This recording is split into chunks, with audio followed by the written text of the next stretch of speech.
영국의 한 시골에서 부잣집 소년이 연못에 빠져 거의 죽게 되었을 때 가난한 집안의 어느 수영 잘하는 한 소년이 그를 구해줍니다. 그 이후로 이 둘은 아주 절친한 친구 사이가 되었어요. 어느 날 부잣집 소년이 그 친구에게 이렇게 말합니다. 친구야, 너에게 소원이 있다면 무엇이니?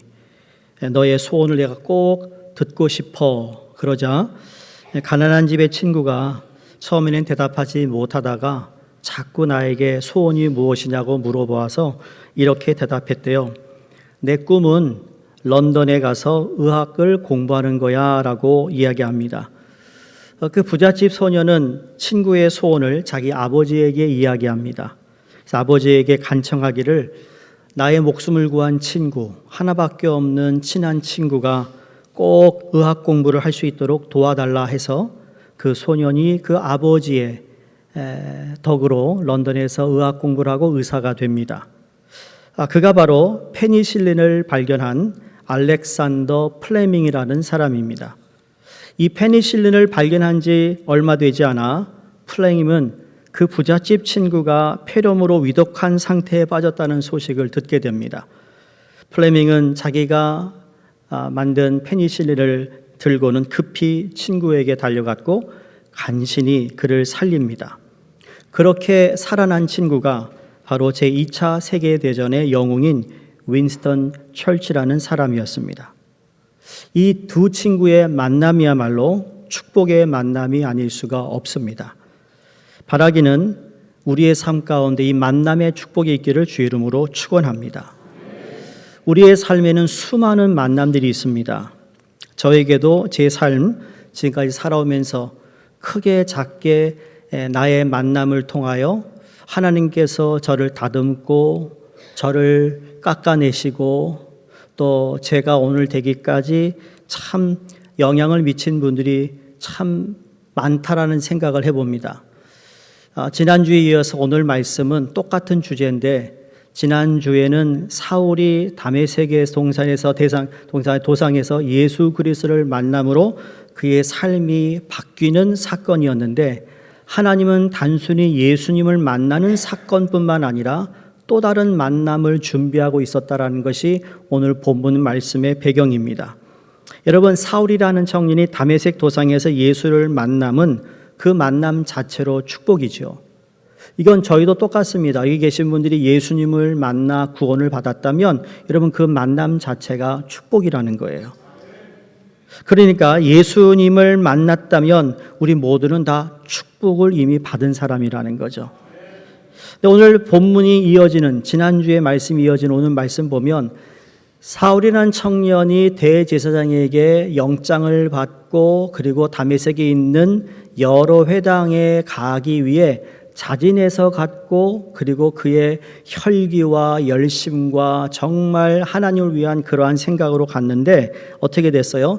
출발할 때와 그리고 그가 다른 입장으로 다메섹에 들어가는데 결국 자기 스스로 들어가지 못하고 누군가에 이끌려 다메섹으로 들어갔다라는 겁니다. 전 이것을 보면서 우리의 인생은 우리가 계획한 대로가 아니라 하나님의 계획한 대로 진행이 된다는 거예요.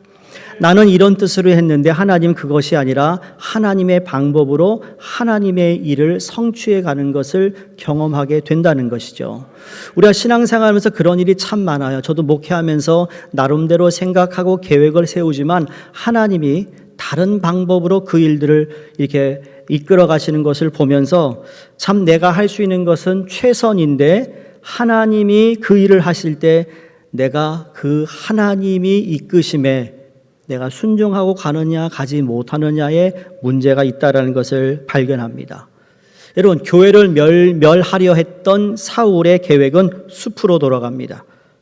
부활하신 주님께서 찾아오셔서 그를 만나 주셨기 때문에 역사를 주관하시는 하나님께서 이 사건을 통하여 이 역사의 물줄기를 바꾸시고 그리고 교회를 복되게 하셨다라는 거예요. 하나님께서는 사울의 회심뿐만 아니라 그 회심을 위한 그 전부터 준비하고 계셨다라는 것을 우리가 발견한다는 것이죠. 그러니까 어떻게 보면 여러분이 오늘 이 자리에 나오기까지 하나님이 어떠한 사람을 통해 어떤 사건을 통해 준비하여 하나님께서 여러분에게 주실 은혜를 이미 가지고 여러분을 만나려고 오셨다라는 거예요. 그러니까 우리가 주님을 만나러 온 것 같은데 아니요. 주님이 이미 오셔서 우리를 만나줄 준비를 하셨다라는 거죠. 그거 모르세요? 여러분, 여러분이 하나님을 만나기 위해서 찬양팀이 연습하고 준비해 찬양을 올려드리잖아요. 성가대가 연습을 하여 여러분이 그 성가를 통하여 하나님의 예수님의 이름을 알고 더 깊이 가기 위하여 하나님께 올려드리는 찬양을 하잖아요. 대피기도 하시는 분이 저희 교회는 대피기도 하는 분들이 그 전날 기도로 준비하지 않으면 대피기도 안 시키는 교회거든요. 이제 아셨어요? 그 말은 무슨 말이냐면 준비해야 된다는 거예요. 그 준비는 내가 준비하는 것 같지만 하나님이 준비를 시키셔서 이 자리에 오는 분들이 한 명이라도 그냥 왔다 그냥 가지 않기 위한 하나님의 계획이 있다라는 거죠. 이게 하나님의 섭리예요. 다메섹에서 예수님을 만난 사울 청년의 회심 사건을 보면서 하나님께서는 또 다른 만남을 준비하시는데 오늘 본문에 나오는 아나니아라는 사람입니다. 이 아나니아의 만남을 준비하셨듯이 여러분과 저의 인생에 하나님이 허락하시는 이 복된 만남이 있기를 주의 이름으로 축원합니다. 이 만남은 절대로 우연이 아니었습니다. 우리 자신이 우연처럼 느껴졌을 뿐이지 하나님의 부름을 받고 택함을 받은 사람들에게는 결코 어떤 사건도 우연이 아니라는 거예요. 근데 오늘 주님께서 환상 가운데 아나니아를 부르셨을 때 아나니아가 뭐라고 대답하는가 하면 주여 내가 여기 있나이다 라고 대답합니다. 구약 성경을 보면 주여 내가 여기 있나이다 라고 대답했던 사람이 참 많습니다. 아브라함이 그랬고 야곱이 그렇게 대답했고 모세 역시 그렇게 대답했고 이사야도 주여 내가 여기 있나이다 라고 답합니다. 이 답에서 찾아볼 수 있는 기록도 있지 않았지만 그 안에 숨겨진 단어 하나를 발견한다면 이겁니다. 영어로 willingness예요. 영어로 readiness. 준비됐다라는 거죠. 주님이 아나니아를 불렀더니 주여 내가 여기 있나이다. Here I am, Lord. 도망간 게 아니었어요. 내가 지금 부족하고 연약하고 내가 무엇을 할 수 있습니까? 그럼에도 불구하고 제가 여기 있나이다. 여러분 이 답이 얼마나 중요한지 모릅니다. 우리가 잘나서 남보다 잘해서 뭐가 특별해서 하나님이 나를 부르실 수 있다고 생각하지만 여러분 반대로 나는 그런 것을 할 수 없음에도 불구하고 나를 사용하시는 하나님 감사해야 된다는 거예요. 특히 이 앞에서 찬양을 인도하거나 성가를 부르거나 주일 예배를 위해 준비하는 우리 안내부에 계신 분들이나 그 어떤 작은 하나라도 교회를 위해 준비하는 그 한 분 한 분이 중요한 것은 그분들이 willingness, readiness, 주여 내가 여기 있나이다. 그래서 우리가 쓰임을 받고 있다라는 거죠.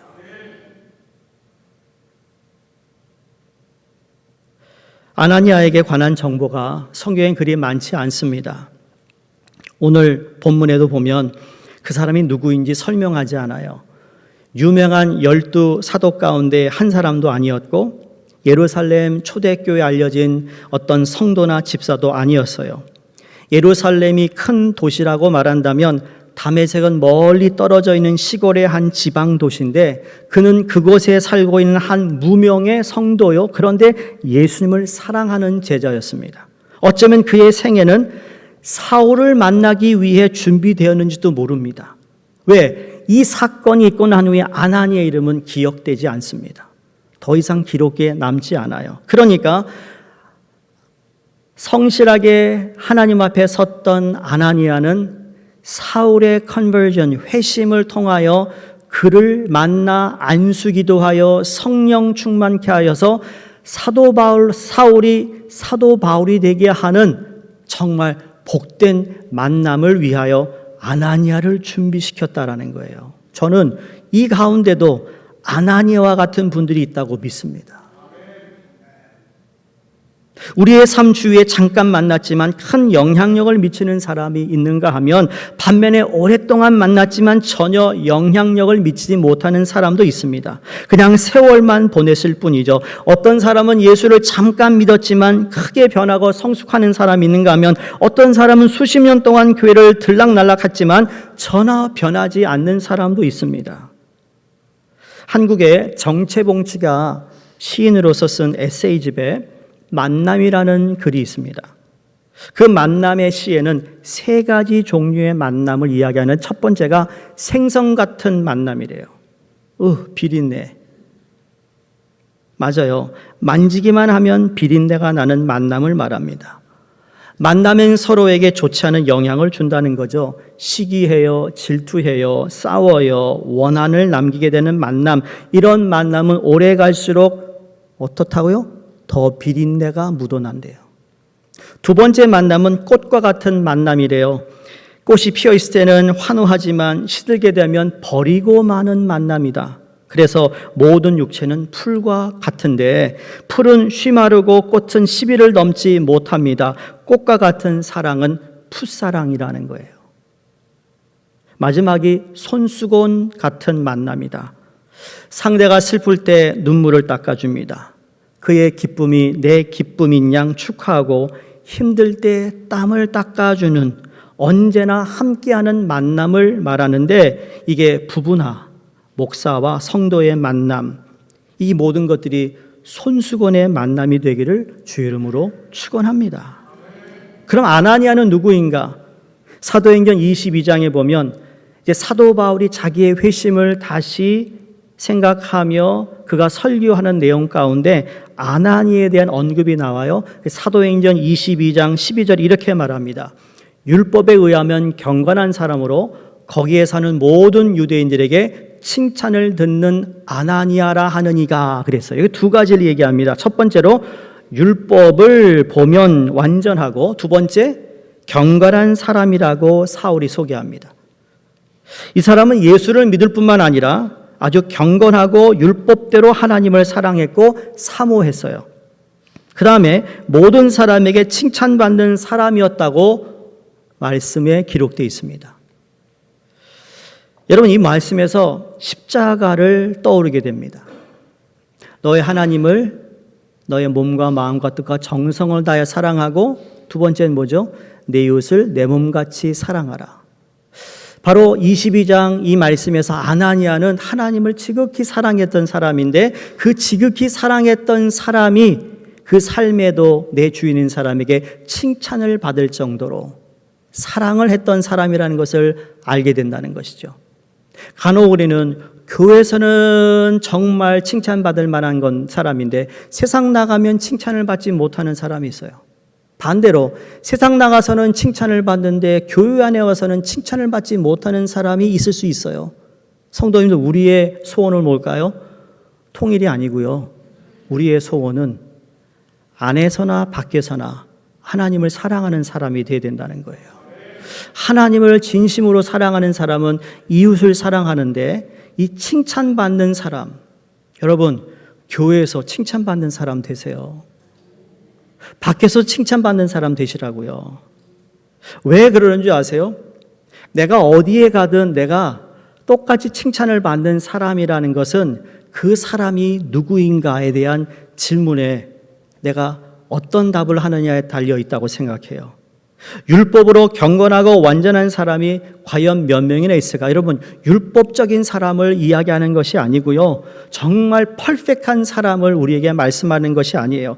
그렇지 못함에도 불구하고 나의 약함과 부족함을 주님 앞에 내어드리고 그리고 사람들 앞에서도 내가 최고가 아니고 내가 제일 잘한다고 하고 내가 아무리 프로라 할지라도 하나님, 내가 더 내 자신을 돌아보며 낮아져 남을 섬길 수 있는 사람이 여러분 사람들에게 칭찬받고 도움이 되고 영향력 있는 사람이 되는 거라는 거죠. 그 사람은 어디서 사느냐가 중요하지 않습니다. 그 사람이 어떤 직업을 갖고 어떤 위치에 서 있느냐도 중요하지 않습니다. 그가 누구냐 하는 것이 중요한 거예요. 누구냐?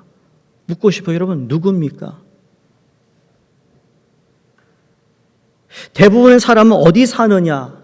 아, 미국에 살아요. 미국 어디 살아요? 저희 제일교포인 할아버지가 계신 곳에 가면 그 이제 일본 말로 이제 저희 할아버지 할머니가 저희 손자 손녀가 미국서 왔다 그러면 이제 일본 사람 그거 아시죠? soですか. 그럼 뭐 어디 LA에서 왔냐 그럼 아니 뉴욕 그럼 뉴요크 그럽니다. 일본 발음으로. 네? LA보다 뉴욕을 더 알아준다는 얘기예요.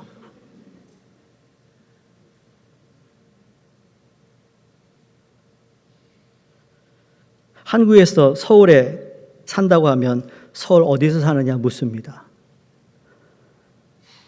저쪽 위에 살으면 어디요? 강남이요? 강북이요?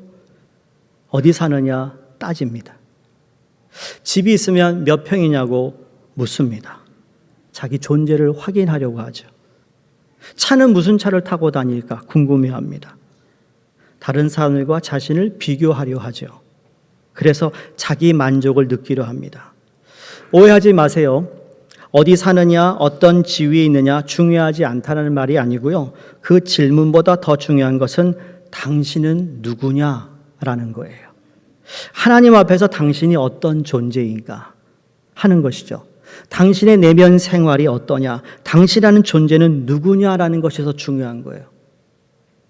주님께 나올 때마다 나는 참 부족한데 여전히 나를 사랑하시는 하나님의 자녀다라고 우리가 고백할 수 있다면 여러분 그게 복인 거예요. 아나니아는 시골 사람이었어요.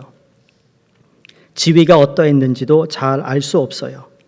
교회에서는 물론 사도도 스데반이나 빌립과 같은 집사도 아니었습니다만 그러나 그는 하나님이 보셨을 때 경건한 사람이었던 것이죠. 그래서 결정적인 순간에 자기의 역할을 잘 해냈던 사람입니다. 여러분, 결정적인 순간에 내가 무엇을 해야 되는지를 아는 사람이 어떤 사람일까요? 나중에 얘기하겠지만 그가 그렇게 결정적인 순간에 한 번에 사울이라는 청년을 만나고 그를 위해 기도해주고 그가 사도로서 사역을 출발하는데 쓰임받았다라는 것, 이게 대단한 것이라는 거예요. 아나니아와 같은 만남의 축복을 위해 여러분 아나니아를 찾아야 되겠지만 나 역시 누군가에게 아나니아와 같은 사람이 되어 우리가 삶을 살아가면 얼마나 좋을까라는 생각을 해봅니다. 그래서 오늘 본문에서 아나니아는 그럼 어떤 사람인가 크게 두 가지를 발견하는데 첫 번째로 방금 읽었던 사도행전 22장에서 그는 기도하는 사람이었어요. 오늘 본문에도 환상 중에 음성을 듣습니다. 여러분 환상 중에라는 것은 그냥 가만히 있는데 갑자기 하나님께서 뿅 하고 나타나가지고 무슨 환상을 그려주고 이런 게 아니라 그는 눈을 감고 기도하고 있는 가운데 하나님을 묵상했고 하나님 말씀을 묵상했고 하나님께 아뢰고 하나님과 교제했고 하나님과 가까이 할 때 하나님께서는 그에게 하나님의 뜻을 계시로 보여주셨듯이 여러분 우리 또한 그런 마음으로 주님을 대할 때 주님 우리에게 말씀하신다는 거예요. 근데 아세요? 하나님은 항상 우리에게 말씀하고 있다라는 거죠. 우리가 못 들고 있을 뿐이죠. 근데 아나니아가 환상 가운데 주의 음성을 듣는 것으로 그치지 않고 오늘 본문에서는 기도하고 있는 사람이 또 있었습니다.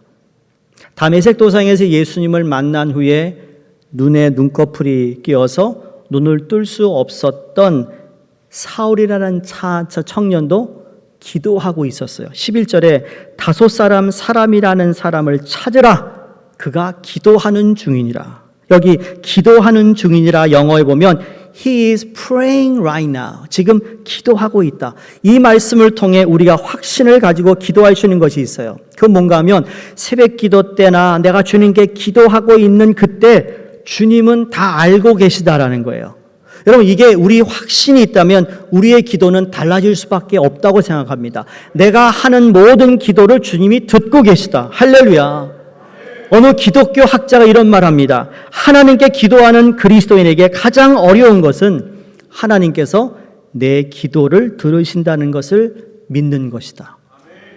너무 어려운 말 같아요. 굉장히 역설적인 말이라고 생각되지 않으세요? 우리가 기도하면서 하나님께서 내 기도를 지금 듣고 계신다는 확신 없이 기도할 때가 많다라는 거예요. 나 자신의 기도를 한번 되돌아보시기 바랍니다. 사람은 높은 지위에 있는 사람을 만나 이야기를 나누게 될 때 말 한마디 한마디를 얼마나 절제 있게 하고 규모 있게 하고 내용을 담아 이야기합니다. 그런데 우리가 기도하는 언어들이 얼마나 중언부언하고 내용이 없고 뜻이 분명하지 않고 그냥 중얼거리는 외식적인 기도를 드릴 때가 우리 가운데 있지 않나요? 만군의 여호와 하나님께서 나의 기도를 들으신다는 확신을 가지시고 기도하시는 여러분 되시기를 주의 이름으로 축원합니다. 여러분, 아나니아의 기도의 완성이 무엇인지 오늘 본문을 통해 우리가 배웁니다. 여러분, 아나니아의 기도의 완성은 응답이 아니에요. 우린 기도의 응답을 가지고 자꾸 말하는데, 여러분, 응답도 중요한데 그것도 더 중요한 건 아나니아를 통한 진정의 기도는 어떻게 완성되었는가 하면 내게 말씀하시는 것으로 완성되는 거예요.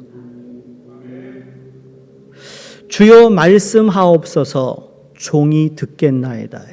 기도는 하나님과 나와의 소통이잖아요. 근데 나는 하나님께 하나님 막 얘기하는데 하나님은 나한테 말씀을 하시고 있는데 그것을 듣지 못하고 내 말만 하는 거예요. 한번 쉽게 얘기해 볼까요? 친구 권사님이 전화했어요. 아무개 권사? 그거 알아? 쫙 얘기합니다. 알았지? 한 시간 얘기하면 뚝 끊어버려요. 그런 분 만나보신 적 있어요? 90%를 혼자 얘기해. 10%는 내가 얘기하고. 그러니까 일방적인 정보만 준 거예요. 우리가 하나님께 기도할 때 그렇게 기도한다고요. 하나님 그렇죠? 따라라라라. 시간 됐는데 읽어야 돼요. 빠이 그러고 나가요. 근데 우리가 기도했다고 생각하는데 그래서 기도가 어느 순간 응답을 받아서 기도 응답 받았어 할렐루야 그러는데 여러분 그게 진짜가 아니라는 거예요. 진짜는 하나님의 말씀하시는 가운데 내가 듣는 거예요. 하나님 그 응답을 주시든 주시지 않든 그날 내게 허락하시는 말씀을 듣는 그것이 기도의 완성이라는 거예요. 여러분 지금 기도 응답이 안 된다고 지금 스트레스 받고 계신 분 계세요? 왜 안 들어주시지? 저 사람 변화시켜달라고 기도하는데 왜 이렇게 안 변해주시지? 저 사람 좀 교회 나오게 하는데 왜 그렇게 안 나올까? 나왔어요. 기도 응답했네. 기도도 한 건 맞아요. 근데 그게 전부가 아니라고 여러분. 그걸 통해 하나님은 여러분과 말하고 싶고 대화하고 싶고 교제하고 싶고 소통을 하기 원하는 하나님의 음성을 들을 수 있어야 된다는 거죠. 평생 교회 다녔는데 여러분 그것이 없다면 무슨 소용이겠어요? 응답이 결론이 아니라는 거예요. 주여 말씀하옵소서 종이 듣겠나이다 하며 그분의 음성에 귀 기울이는 것이라고 믿습니다. 그래서 교회가 하나님 말씀을 듣겠나이다. 교회 당회나 직분자가 목장의 사역팀이 하나님의 말씀을 듣겠나이다고 말씀하옵소서라고 기도하며 기다릴 줄 아는 것이 기도의 완성인 거죠. 그가 어떤 기도를 했는지 아나니아는 모릅니다. 그러나 하나님 나를 사용하여 주시옵소서 그렇게 기도할 수 있었겠죠. 하나님 내가 여기 있사오니 주의 뜻을 위하여 내가 쓰임받기 원합니다. 순종하기 원합니다. 그런데 하나님 환상을 통하여 사울에게 보내세요. 기도 응답이었던 것이죠. 들었어요. 시편 46편 10절에 너희는 가만히 있어 내가 하나님 됨을 알지어다라고 말씀처럼 우리는 하나님께서 하나님 되심을 드러내야 합니다. 하나님 말씀하시면 그분이 직접 운행하실 수 있도록 나 자신을 하나님에게 드려야 하는데 이게 바로 참 믿음이라는 거예요. 참 믿음이라는 것은 하나님이 어떻게 행하시는지를 보는 거예요. 물론 믿음이 눈에 보이지 않는 하지만 믿음이 있는 사람은 하나님이 행하시는 것이 보인다는 거예요. 네? 보인다. 내가 어떻게 행하느냐가 아니에요. 내가 어떻게 하겠다라는 것도 아니에요. 목사나 아니면 교회 직분자들이나 내가 교회를 위해 뭘 하겠다, 이렇게 하겠다. 여러분, 그게 아니라 하나님이 하고 있는 일을 볼 줄 아는 사람이 참 믿음의 사람인 거예요. 그걸 볼 줄 못하면 조용해야죠. 왜? 하나님이 지금 무슨 일 하고 있는지 모르잖아요. 그럼 잠잠할 줄 알아야죠. 그리고 잠잠하여 하나님이 어떤 분임을 보라는 말씀을 하고 있는 거예요. 근데 우리는 너무 quick to speak, 너무 빨리 말하잖아요. 그리고 후회해요. 이미 누구를 실족시켰어요. 왜? 하나님이 행하는 걸 보지 않고 나갔기 때문에. 가장 무서운 게 목회하면서 하나님보다 앞서 나갈 때가 가장 두려운 거예요. 목회하는 저는.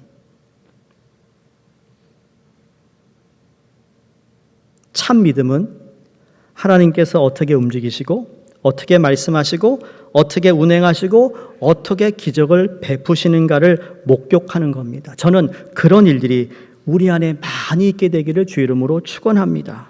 그래서 아나니아는 기도하는 중에 하나님과 가까이 하는 중에 사울에게 가라라는 환상을 보고 사울에게 갔던 것입니다. 두 번째, 아나니아는 하나님의 명령에 언제나 순종하는 사람이었습니다. 13절에 주여 이 사람에 대하여 내가 여러 사람에게 듣사온즉 그가 예루살렘에서 주의 성도에게 적지 않은 해를 끼쳤다 하더니 여기서도 주의 이름을 부르는 모든 사람을 결박할 고난을 대제사장에게 받았나이다 하거늘. 지금 아나니아에게 가라라고 하는 명령은 어떤 행위인 줄 아세요? 자살 행위예요. 아나니아는 예루살렘을 떠난 이유가 스데반을 통하여 나타난 박해가 심해서 그 박해를 피해서 다메섹까지 왔어요. 예루살렘에서 150마일이나 떨어진 곳으로 도망온 거예요. 피해 온 건데 박해를 피해 망명한 사람들이 모여있는 기독교 공동체의 한 사람인데 지금 아나니아를 잡으러 온 사울에게 너 지금 사울에게 가라라는 말씀은 그래요. 자살 행위라니까요. 13절에서 14절 말씀을 보면 야, 하나님 이게 무슨 말씀이에요? 내가 여기 다메섹에 왜 왔는데 모르세요? 영어로 Are you kidding? Are you for real? 정신이 있어요, 하나님? 성도님들, 우리는 명령의 순종에 따라 순종하는 사람들이어야 되는데 그렇지 못할 때가 많습니다. 자살 행위인 것처럼 보이는데 하나님 미쳤어요? 절대 안 돼요. 이렇게 우리가 핑계를 댈 때가 많죠.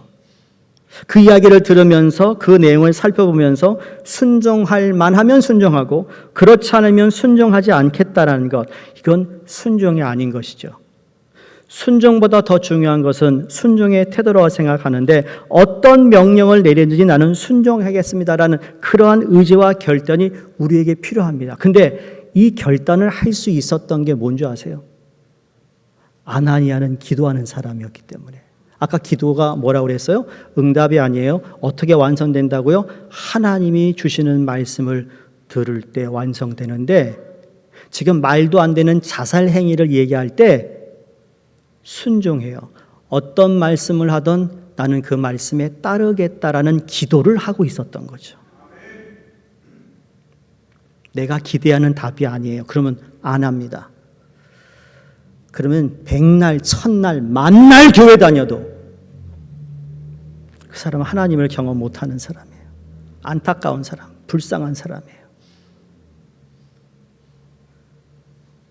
성경에 보면 그런 일이 가끔 있어요. 베드로에게도 갑자기 기도하는 중에 환상이 보이더니 보자기가 내려왔어요. 구약의 율법에 규정된 부정하고 불결한 동물들이 거기 담겨 있었는데 음성이 들립니다. 먹으라. 베드로가 뭐라고 그러죠? 못 먹습니다. 맞아요. 율법에 맞지 않은 건데 어떻게 내가 율법을 범하겠습니까? 안 돼요. 그랬는데 하나님이 내가 거룩하다 한 것을 네가 부정하다고 말하느냐? 분명히 그것이 하나님의 음성이었으면 네 했어야 되는데 네를 하지 못한 거였어요. 사도 바울에게도 이제 사도가 되어서 아시아를 향하여 가려고 계획을 다 세웁니다. 그 계획 다 세웠어요. 내일 가는 날이에요. 돈도 준비됐고 모든 옷도 준비됐고 사람 연결 다 됐어요. 근데 하나님이 아니야. 마게도냐의 사람이 부릅니다. 환상이. 그래서 마게도냐로 갑니다. 우리가 볼 때는 저건 미친 짓이야. 왜 그런데? 교회에서 그런 일이 있을 수 있고, 당장 내일이 그날인데 지금 안 한다고? 못 한다고? 그럴 수 있어요. 그거 가지고 화낼 게 아니라고요. 그거 가지고 따질 게 아니라고요. 왜? 아까 말씀드린 참 믿음은 하나님이 어떻게 행하시는지를 볼 줄 안다기 때문에. 아나니의 반응 13절 14절 보면 이해할 수 없습니다. 그런데 순종하지 않겠다는 뜻이 아니었습니다.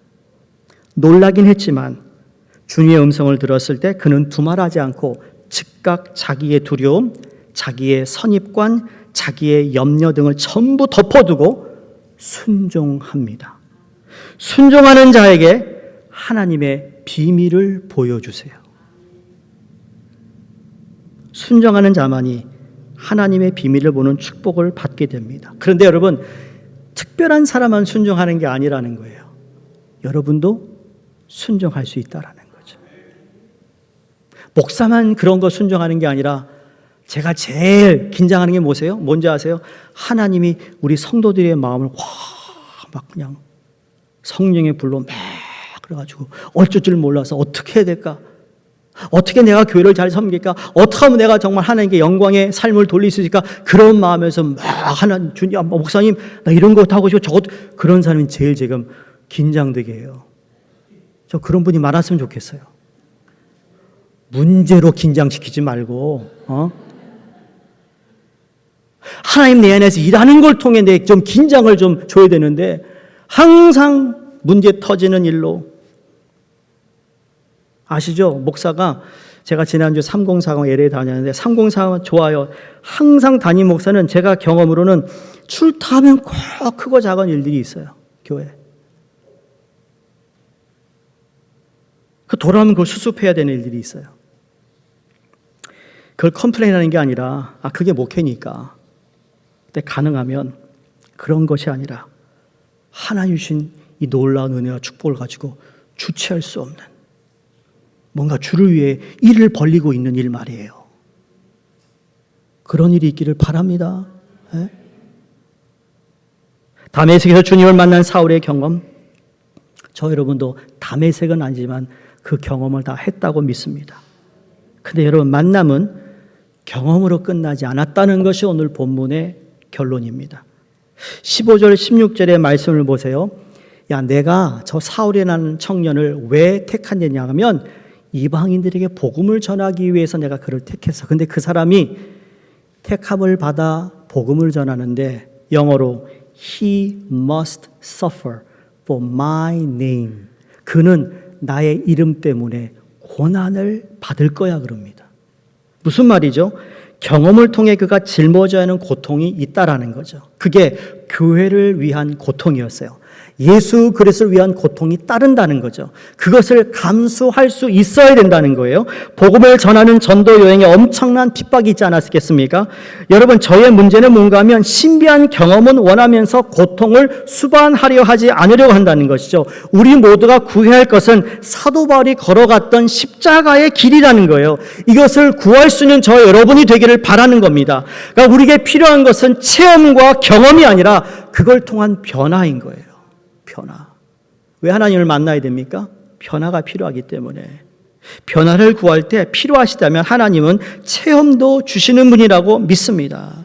사랑하는 성도님들, 지난주 이번 주에 이어서 예수님을 만났던 사도 바울, 아나니아를 만나게 하신 하나님의 섭리, 이 만남은 우리 삶에도 여전히 동일하게 벌어지고 있다고 믿어요.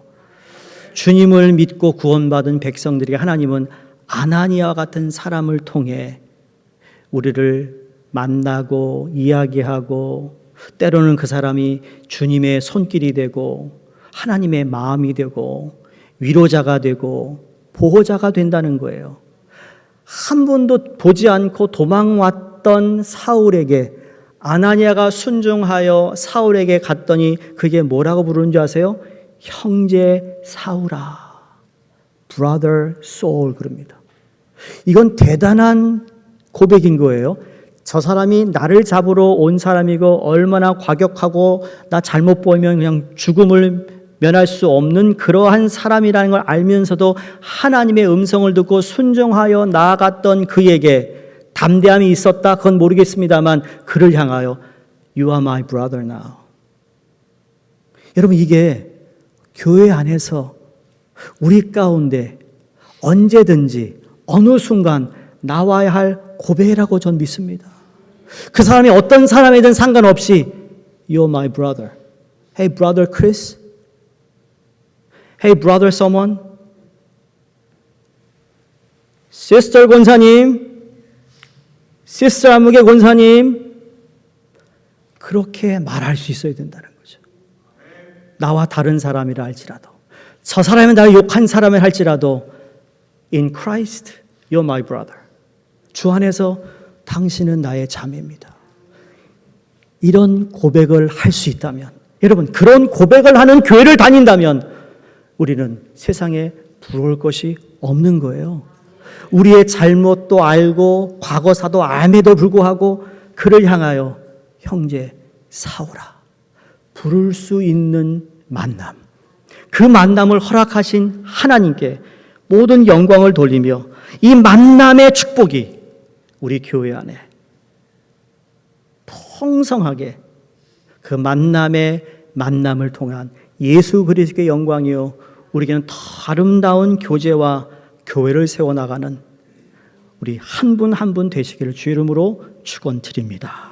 기도하겠습니다. 하나님 감사합니다.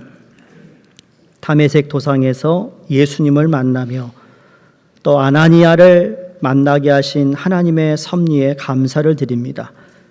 우리가 예수를 믿고 지금까지 살아오면서 아나니아와 같은 분들을 허락해 주셔서 오늘 내가 이 자리까지 오게 하심을 감사합니다.